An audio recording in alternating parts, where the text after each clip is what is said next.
This is Jeff Kober, and we welcome you to Disney Insights. Part of the heart and soul of what originated at Disney-MGM Studios in 1989 was the magic of Disney animation. For over a little more than 16 years, it was a place where guests could go to understand and, for a time, even watch animation being created. To know the Florida Animation Studios and the magic of Disney animation attraction is to know the story of the last 3 decades of Disney animation in general. Disney animation is the greatest driver of what makes Disney, Disney. And now with the closure of Star Wars Launch Bay, the idea of an animation attraction is being resurrected. Many guests have complained how little of the original Disney-MGM Studios exists today, and yet Imagineering has answered to this by choosing to resurrect the magic of Disney animation. In a multi-part podcast series, we will talk about this attraction, how it evolved, how animation occurred during this period, and what it is soon to become. In this podcast, we'll talk about what led to the development of this attraction, of what lay between it and the studio arches, and what this attraction was like when it first opened. Join us for the magic of Disney animation, the heart and soul of the Disney-MGM Studios. This podcast is produced by myself and Performance Journeys, which offers training, development, consultant support to organizations big and small, and to entrepreneurs new and established.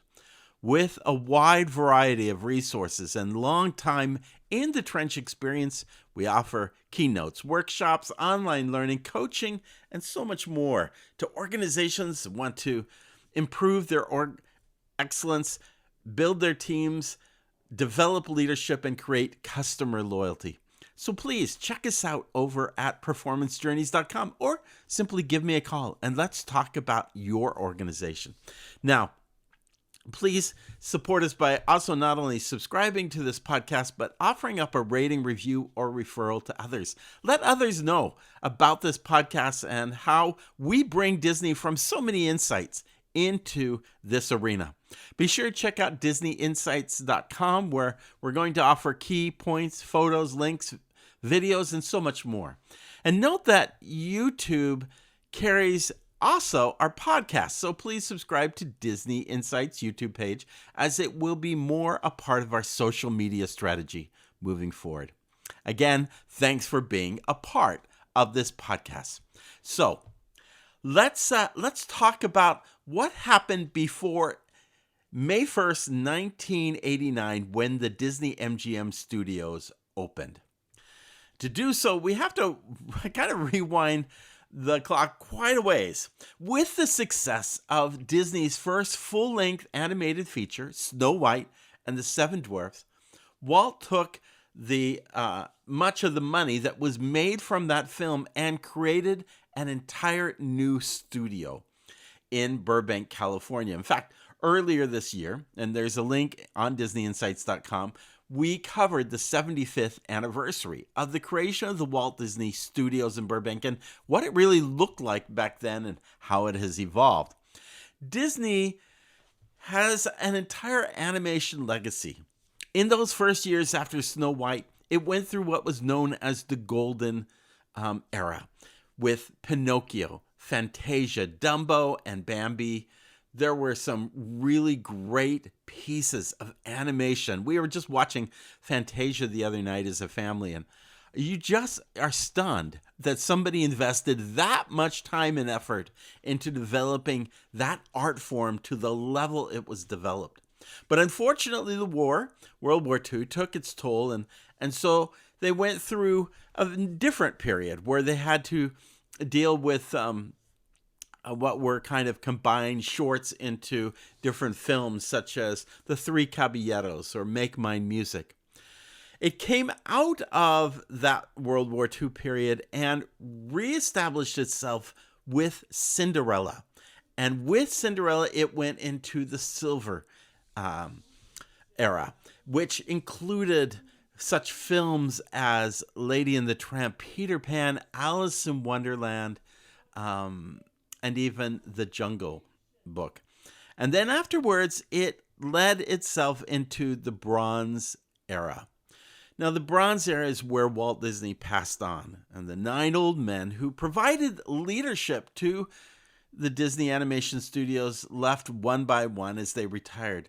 This left a hole, though it was being filled in part by a new generation made possible by Cal Arts.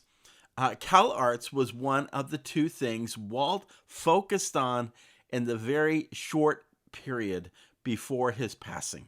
One was the Florida Project, which we know today as Walt Disney World. The other was Cal Arts, which was a school to develop a wide range of artistic talent, but especially a new generation of animators. Disney-MGM Studios is the place where those 2 dreams come together. And in fact, it's the magic of Disney animation where Walt's last 2 dreams actually come together: Florida and animation. So now you have to also appreciate that at this time there was little vision and leadership at the very top. I could even see this in the 1970s. In fact, I determined as a teenager I was going to become a director and producer for Walt Disney Productions, and even wrote Ron Miller a letter asking, telling him I want to be a director producer when I grow up. And I was like 16 at the time, maybe 17. I was 16. And he wrote back and gave me permission to come and visit the animation studios at in Burbank. And I cannot tell you how excited I was. I was so thrilled to come. I think I wore a Mickey Mouse shirt, and then I wore my smock. I had this blue smock that was once worn by my grandfather, but I used it as my paint smock when I worked on sets in theater. And so I felt like that was the right wardrobe, and I came, and the whole experience was the feeling of a ghost town. Now, Disney was trying really hard. We couldn't go to the sound stages at that time because everything was off limits to a new film called The Black Hole, which was being created. But you could see the parts and pieces to Herbie the Love Bug. We walked into the animation hallways, and maybe we got there on a Saturday. I don't know, but I just remember the whole place being dead and even kind of a musty smell to the studios. I mean, there was all this heritage in this building, the tile floors and the walls, and how the animator offices were developed, and the windows and everything. It was so surreal, but it was also so left past in time. Even though this is the 1970s, it felt like it was decades old in terms of its development and so forth. And it was during this time that projects like The Rescuers, later Fox and Hound, and then The Black Cauldron, the leadership just did not create films that attracted audiences to animation like they had done for so many decades earlier. And in fact, one animator, and a talented individual in his own right, Don Bluth, led a team of other animators away from Disney to start their own studio in 1979. This was preceded by Roy E. Disney leaving in 1977, which I believe is the year that I first visited the Burbank studios. So how do you address this challenge? Again, they were trying to use things like The Black Cauldron to try to attract more maybe adult audiences, or to kind of get a better sense. There was this thing with called Who Censored Roger Rabbit that they were trying to play with, but they weren't sure how to story that thing. At any rate, most of the company's efforts during the late 70s and early 80s was really focused on the development of Epcot Center. And But there was, if Bob Janney, who actually was responsible for entertainment and Main Street Electrical Parade, suggested in the wake of Epcot's opening that there should also be an experimental prototype community of the arts. Or instead of experimental prototype community of Tomorrow Epcot, it would be EPCOA. Well, at any rate, none of this really occurred. Attendance slacked after Epcot's initial opening, and there was all this issue with corporate raiders coming in and so forth. And the ultimate thing was Ron Miller ended up being ousted, and Roy E. Disney brought in Michael Eisner and Frank Wells into the picture. This would be 1984. Now, Eisner and Wells, coming from Paramount and Warner Brothers, they knew how to run a movie studio. And so this was something they were very comfortable and very confident in. But then they're kind of looking up and down the hallways of the same building where their office is, and they're just completely uncertain about this thing called animation. At the same time, they're thinking, we got to ramp up a lot more film production than we've ever done. And so what they did at that time is they moved the animation artists out of the Burbank studios and out to a warehouse in Glendale. That allowed them to have more space for film production right there down the hallways of where Eisner's and Wells' offices were. Well, this just left the animators, that the ones who hadn't walked out, the ones that were still there, this young generation, this left them completely confused as to what was going on. Fortunately, someone still had a vision of what it could be. Enter Roy E. Disney, who not only brought in Eisner and Wells, but played a key role in trying to move forward animation, as well as Jeffrey Katzenberg, who had been brought in as well to lead the entire studio effort. So, as they finished current projects, they started to look for new ideas. Now, from one of my previous books, Disney Hollywood Studios, From Showbiz to Your Biz, I talk a little bit about an event that took place. An event that took place in 1985, in fact, January, early of 1985. Now, mind you, they've come in 84, and now they're trying to figure out what's going to be next. They're taking a look at all the current projects. They got to finish out those current animation projects, but they're trying to figure out what is next. So, what then happened is that a meeting was held, quote, a meeting was held with key executives and about 20 members of the animation department. They were all asked to come to the table with ideas for a new animated feature. On a Saturday early in 1985, executives and animators gathered on the Disney studio lot for a meeting inspired by The Gong Show. Now, that was a TV program in which unsuccessful performers were gonged off the stage. It was a predecessor to some of these talent shows that you see today, and it was more a focus on what wasn't working. But the gong itself made it memorable, and what was really different was that anyone and everyone could pitch an idea. As Frank Wells put it, quote, "I have never seen such an interchange and interplay of ideas. Good ideas rise to the surface, and you must not ever feel inhibited to do that. One of the things we've stood for is a good idea. If it's there, you know it, you feel it, you do it, no matter where it comes from," end of quote. One of those good ideas, and this is going to be a big part of how things play out in our discussion of we haven't forgotten the Disney-MGM Studios, but one of those good ideas that came out was from Ron Clements, who suggested doing Hans Christian Andersen's The Little Mermaid.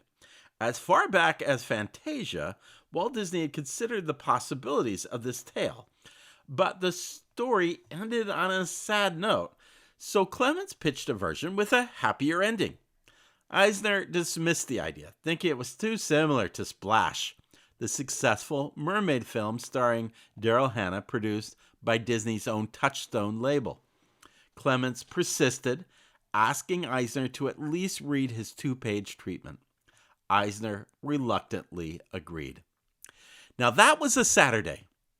On Monday morning, the phone rang and Clements picked it up. It was Jeffrey Katzenberg, head of the studio. He and Eisner had read the treatment, and they loved the idea. The timing of the response stunned Clements. He had submitted ideas before to previous management. Weeks would go by without any comment. Worse yet, many of the ideas were killed in committee. But here was a yes only a few days later. With Michael Eisner, things moved fast. One of his biggest frustrations was how long it took to actually create a full-length feature animated film. In the past, Disney released a new film about every 4 years. It simply took the staff that long. Eisner created a staggered system of overlapping production and development. The bulk of the staff would theoretically flow from one picture to the next, eliminating costly lag time. It also lent support to building a new feature animation studio in Florida, as additional help was needed outside of Los Angeles. Now, again, one of those ideas that Eisner cooked up and announced in the same year, again, that Gong Show was in 85. Well, Eisner at the same time was looking at Epcot attendance and how it was waning, and new ideas was needed there as well. He suggested that since Disney was actually an entertainment company, that there maybe ought to be a pavilion based on film, television, and radio. And so Imagineers sought to create such a concept that would be attached adjacent to Journey to Imagination. Eisner saw the concept, which was actually the beginning of what would become the Great Movie Ride, Superstar Television, and Monster Soundstage. Eisner saw those early concepts and thought it should be a bigger thing, one that would attach itself to a working film and animation studio. That concept would be announced in July of 1985. So, 85, and then you're going to open the park in 4 years in 1989. So this announcement is made in July of 1985. Now, there's a lot that goes on there in terms of finishing out the previous animated films and starting on this Little Mermaid concept. There's also another thing that got put in. I mentioned this thing called Who Censored Roger Rabbit? Well, the name got changed, and it became Who Framed Roger Rabbit? And it was released in 1988, about a year before the studios, or Disney-MGM Studios, opened. And that film was a big box office success, and it surprised everyone.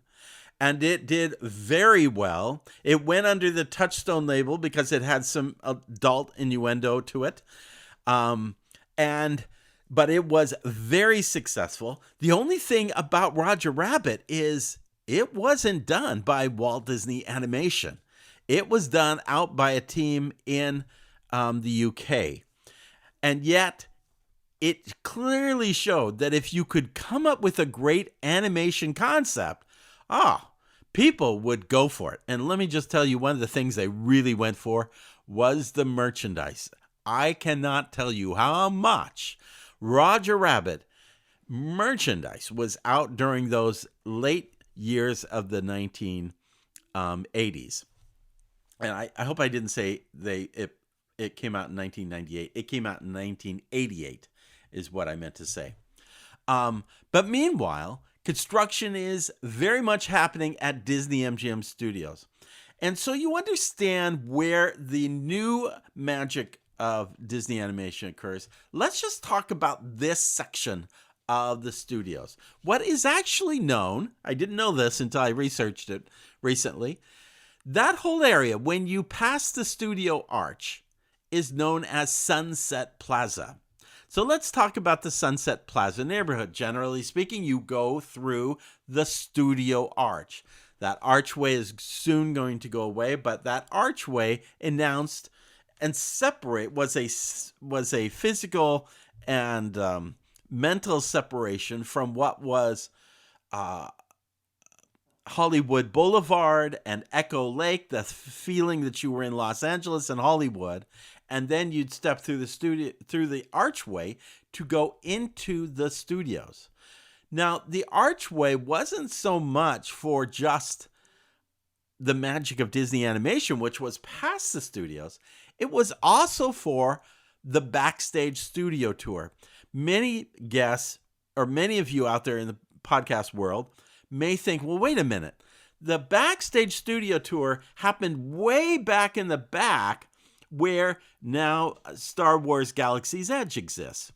Well, it did for many years, but in the beginning years, it was the thing at the other end. When you went through the archway, that, by the way, celebrated Disney, but mostly MGM because they didn't have any product.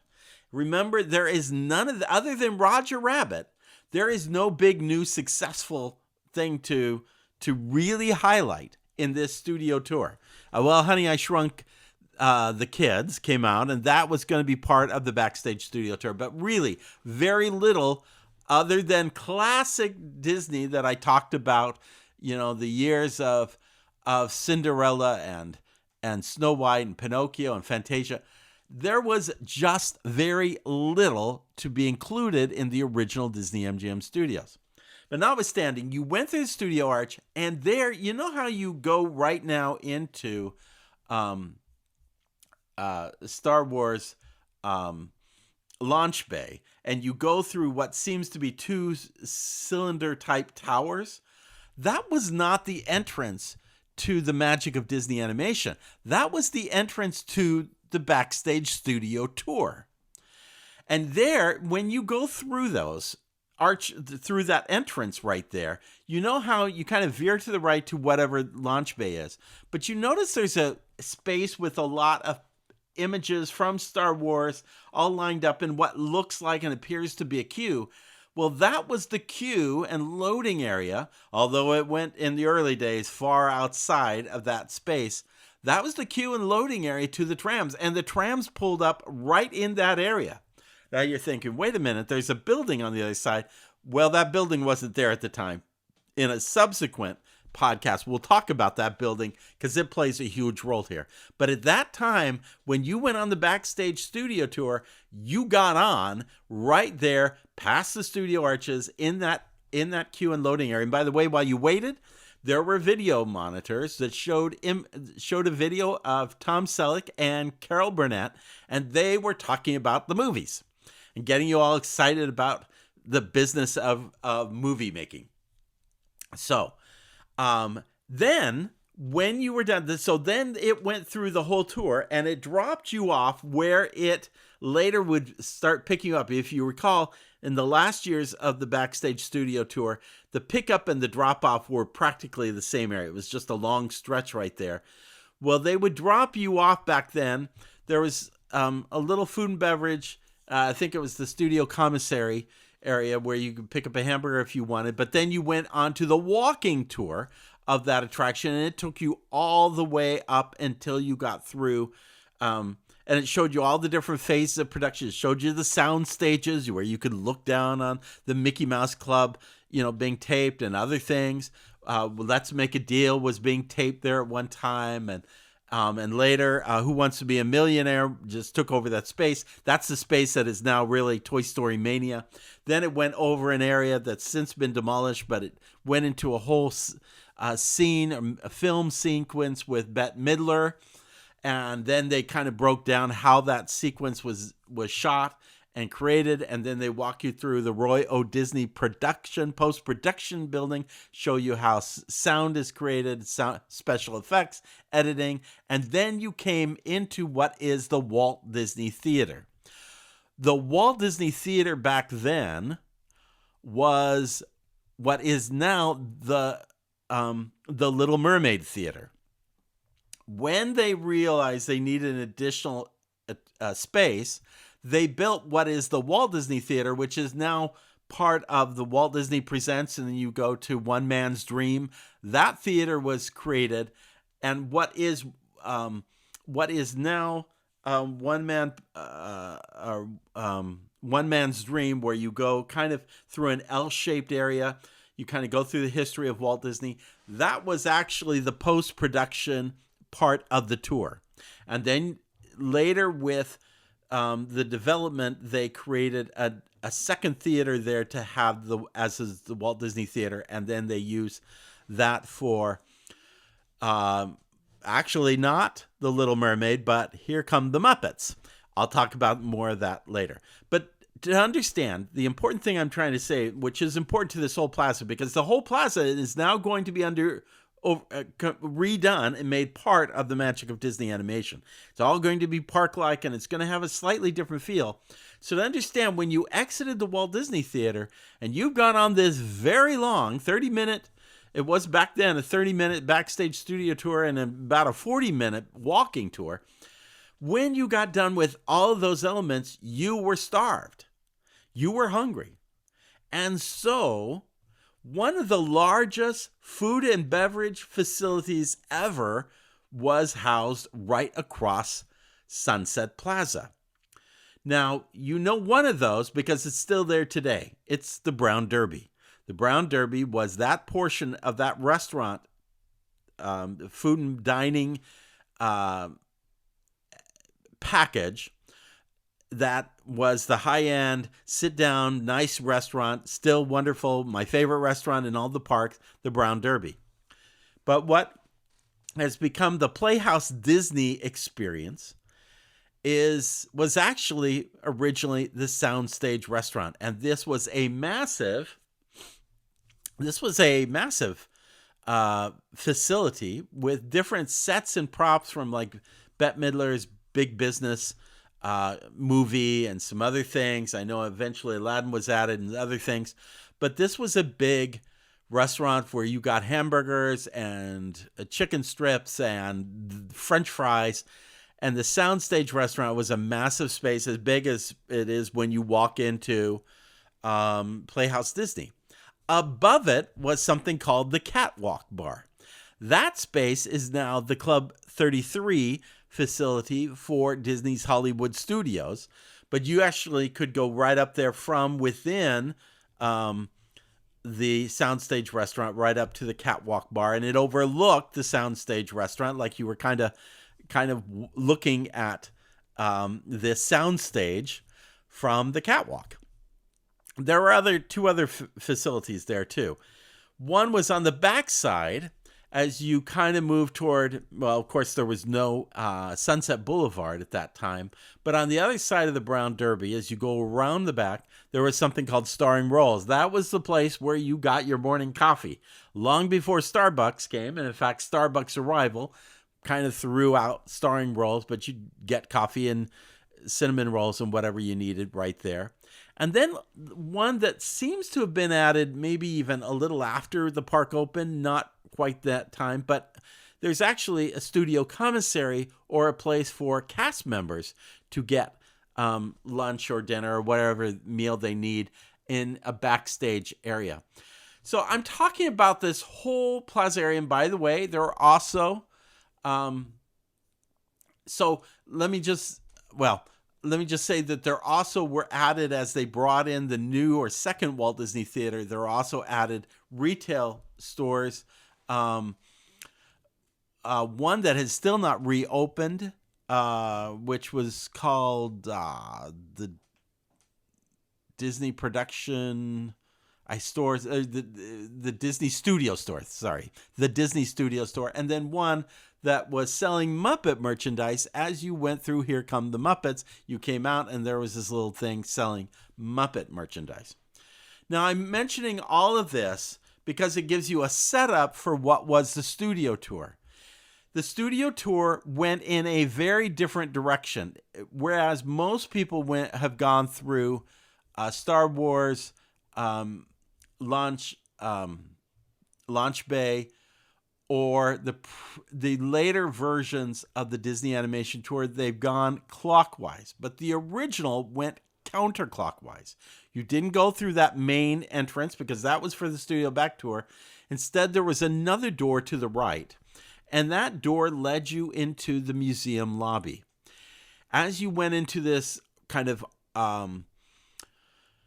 Art Deco style with the brick windows inside. You actually went into a setting where you were shown classic Disney animation prints and cells and a whole host of awards to include a number of Disney Academy Awards won by Disney over the years, or at least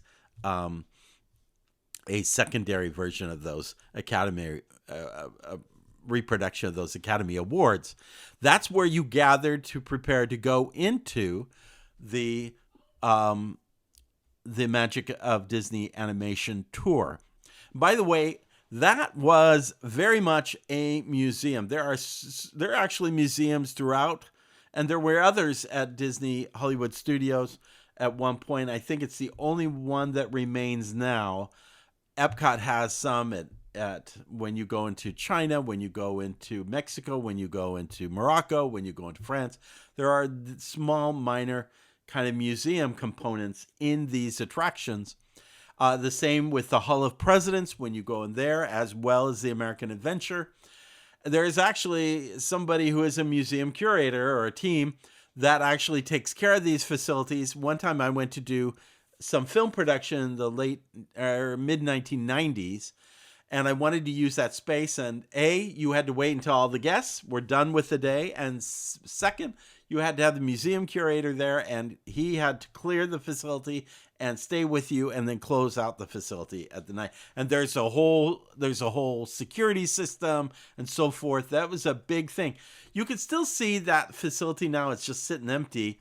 I'm hoping that they reutilize it in the same way that they had it before. And I kind of hope, I don't think they will go in that order, but I do hope that they showcase some great art and some great heritage in that space. Then you went into Theater 1. Theater 1 at the end of the Disney Animation Tour, before it closed and became Star Wars Launch Bay, was a place where you actually could practice drawing Disney characters. And they've promised this going through, and I think that's why I think this will be at the end and not the beginning. But in the early days, in the original studio tour, you went into a theater that held 172 seats. It was cycled through every 10 minutes. And there you saw Back to Neverland. This was truly one of the most clever Disney presented films that you could possibly see. I have a copy of it from YouTube, or a link to it at Disney-Insights.com. If you have never seen Back to Neverland, you need to see this. This is probably one of Robin Williams' best moments, and includes also Walter Cronkite, the former news correspondent. Walter Cronkite, introduces himself by saying, "Here we are at the Disney Animation Studios to learn about animation."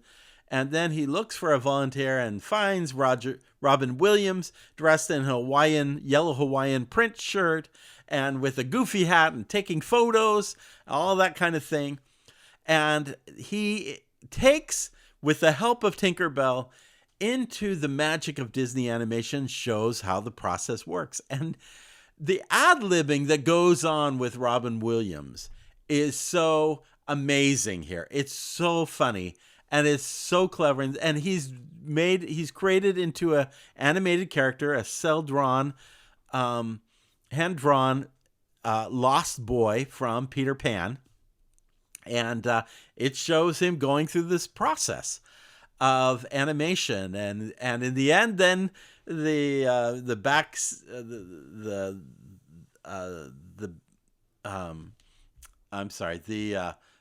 backgrounds are painted and the mood is set and the special effects, and next thing you know, he's in this scene with Captain Hook trying to get free.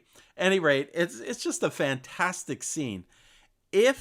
I'll come back to this a little later about Robin Williams, but it is truly one of Robin Williams' best scenes. Now, he had already been doing a couple other things like Good Morning Vietnam for Disney, but this was kind of part of a package that brought him in. Of course, he was very famous with Mork and Mindy in the 70s, but he was brought back in a studio package to do several films, and it included this animation project written by Jerry Reese. So fantastic. So you watch this to get an idea of how animation is created. Then the doors open and you go and you actually see, theoretically, we'll talk about theoretically another podcast, but you see animators at work.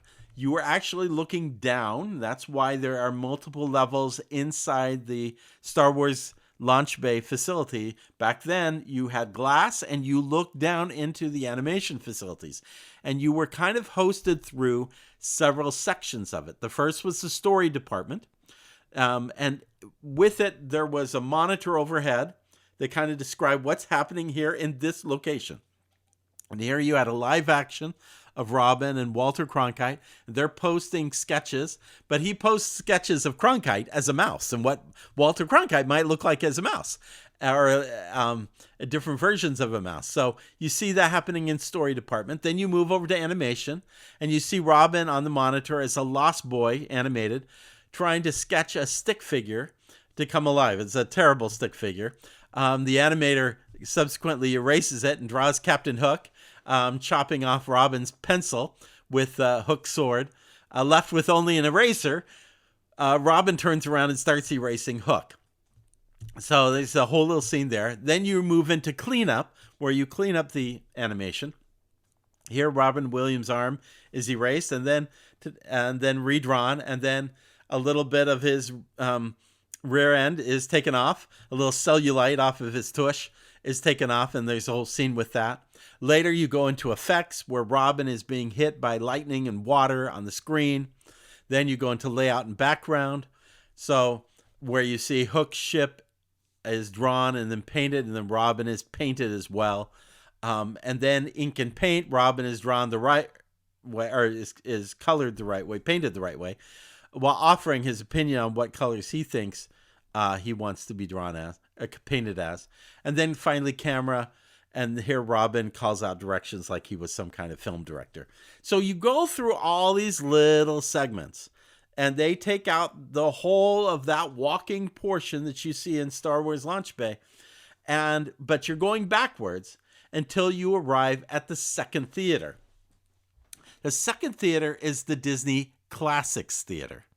And this theater is seated about 140, and it had a 5-minute show, which was an emotional tribute to Disney films over the year. Kind of starts with Snow White, then kind of ends with Snow White at the end, and it was truly an emotion. I remember the first time I saw it, and it brought me to tears, and it was just a really emotional experience. And so you had a chance to see final product in terms of these Disney classics. By the way, in the original film, there was no mermaid, Belle or Beast, Lion King, Mulan, any of this. This is far before all that happens. You see classics from Cinderella, from basically it was largely the golden and silver eras, maybe a little bit of the bronze thrown in, but it is largely from those eras.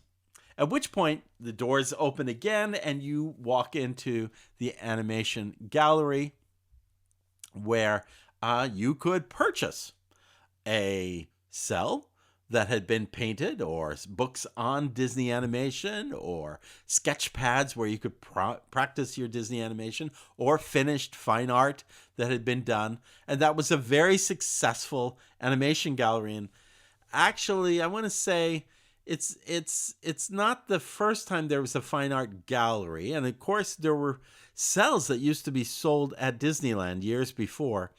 But this did great business, and it was a great way to kind of end the whole magic of Disney animation. Well, long story short, on May 1st, 1989, the magic of Disney animation opened up, and it featured a number of folks, including some of the 9 Old Men, from the Disney Animation Renaissance by Mary Lesher, which is a great book talking about the Florida studio at the time and what went through there. She goes and says, on May 1st, the floodgates opened, and the tour corridor was filled with throngs of people from the time the park opened until the attraction closed. Walt Disney was correct when he assumed the general public was more than just a little curious about the animation process. During the opening day festivities, Michael Eisner, Roy E. Disney, and Jeffrey Katzenberg attended all press events throughout the park. In the animation department, Katzenberg made a point of going through the entire studio and personally introducing himself, congratulating each artist and shaking their hand. In the ribbon-cutting ceremony in front of the attraction, a massive press event featured several of the remaining 9 old men: Ward Kimball, Ollie Johnson, Mark Davis, and Frank Thomas, to mention a few. These Disney animation legends were asked to participate in a handprint ceremony where they placed their hands in squares of wet cement and signed their names for posterity. Those concrete slabs were eventually installed in the animation courtyard, although in the early days, you didn't go into the courtyard. You kind of were shoveled be inside until you exited the second theater and then into the gift shop. Any rate, and there's some humor about this. And by the way, Disney animators were also introduced to the press during this time: Mark Henn, Barry Temple, David P. Steffen, Alex Cooper-Schmidt, and Bill Kopp. So there was a big press event that was included as part of this opening day, and like the studio tour, I mean, these things were crowded. There were long lines. There's stories told in the early days of Disney-MGM Studios because there weren't very many attractions at that time. There were some of the ones I mentioned: the Great Movie Ride, Superstar Television, Indiana Jones in the first 3 months didn't even open. The artist, the writer that did such a great job on the Return to Neverland film was asked to come back to figure out the Indiana Jones stunt show because it just wasn't very entertaining. And so he came in to repair that, and then he went on to Cranium Command, and he actually took up the story space in the animation tour, so his team could actually work through while guests were coming by, and his team could work there through what they needed to do to fix Cranium Command, as well as Indiana Jones, which was on its way to being happening now. That was May of 1989. A few months later, The Little Mermaid opens on November 7th of 1989, and the Disney Renaissance begins. First with Little Mermaid, then with Rescuers Down Under, and then with Beauty and the Beast and Aladdin and The Lion King and on and on. But it was actually then subsequently, it was less than a year later that the Voyage of the Little Mermaid attraction would open in the courtyard. I think it was May.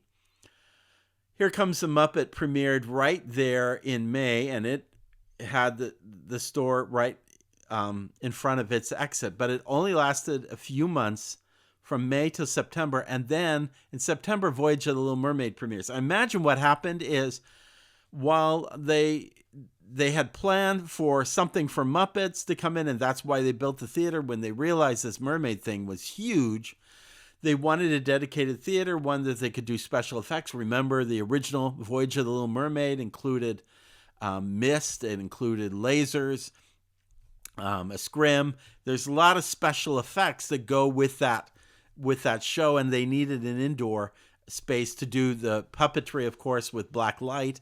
All of that was involved. And so in September, Voyage of the Little Mermaid premieres, not only doing fairly well as a show, there were lines out there for Voyage of the Little Mermaid, as there were lines when The Little Mermaid opened at the box office. It was a critically acclaimed success. But the big thing was this was the first Disney animated feature that really had some toys to go with it. Oh, Little Mermaid dolls, they just blew out of the toy shelves. And so with the Voyage of Little Mermaid, that little gift shop right there could sell Little Mermaid toys and so forth. And so there is like a whole new thing going on now with Disney animation. That's where we're going to go to in our next segment when we talk about the Renaissance and how these things played out and how the Florida team in animation played a role into this, because originally they were only doing, their first project was to do Roller Coaster Roger Rabbit, the Roger Rabbit short with him on a roller coaster. And any rate, there's a whole evolution where this studio of artists go from attraction entertainment to becoming the B unit to the California studio, and where they become an entity in and of themselves for creating legitimate full-length Disney feature animation. So, by the way, Robin Williams, who really complained about how little he got paid during those initial years with Disney doing all those film projects. It was a kind of a lump sum. But he went on to play Peter Pan in Hook in 1991, which I can't imagine would have happened if they hadn't seen him already in this Neverland feature in the Magic of Disney Animation tour. But then he also went on to voice Genie. And what got him the role of Genie is the fact that he did so much of that kind of improvisational work in the Return to Neverland segment that artists said, hey, we ought to also use him for Genie. And then that became its own creation. By the way, when you watch Aladdin, which premiered in November of 1992, go to the very last segment when he's given his freedom and he kind of decides to pack up and go. How is he dressed? He's got a goofy hat on. He's got a camera around his neck, and he's got a yellow Hawaiian shirt, just like he is in real life in the beginning of Return to Neverland film. And so it's an homage, which of course also takes us to the new Magic of Disney animation film or attraction that's going on. We'll talk about that as it unfolds. But one of the things they showed in the film poster was not only the Genie, but also his role as the Lost Boy in Neverland. That is it. He is the icon for the magic of Disney animation. So, any rate, it's a great story, but there are a lot of twists and turns. So, in the months ahead, please join us as we talk about the other aspects and even about Star Wars Launch Bay, which played a very important role in the development of Star Wars Galaxy's Edge. So we have a lot more to cover, and we just barely began the conversation, the story here. So that does it for this podcast. Please know that if you are looking to visit Disney's Hollywood Studios or any part of Disney, check out Zenola Travel. David and Leah really know Disney in ways few do, and I just spent last Saturday with them over in the parks. We had a lot of fun talking about some of the Lightning Lane options and what's going on. Tell David when you book your trip that you want to make sure that you spend a lot of time with the Country Bear Musical Jamboree. Just tell him that. At any rate, there's no charge to utilize their services, but it will save you enormous time as you go. So make sure you mention Disney Insights and that Country Bear Musical Jamboree. Now, for those of you who want more about these kinds of Disney stories, they come with ideas about your own business. In fact, LinkedIn, if you haven't joined up with me on LinkedIn, please search for me because there I continue to share these kinds of stories that we talked about, but also in my books, A Century of Powerful Disney Insights, which talks about All of those eras, the golden, the silver, the bronze, all of those are covered in the first 50 years of the Walt and Roy Disney years. And then also the wonderful world of customer service at Disney. How Disney parks do great customer service. We go into details no other do. And it's a second version of my book. Check that out on Amazon, as well as Disney Leadership and You. All those are available in Kindle as well.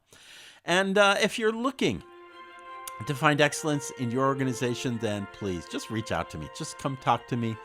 More than 20 years as a training and development group with Performance Journeys, and even years before that with Disney and other organizations.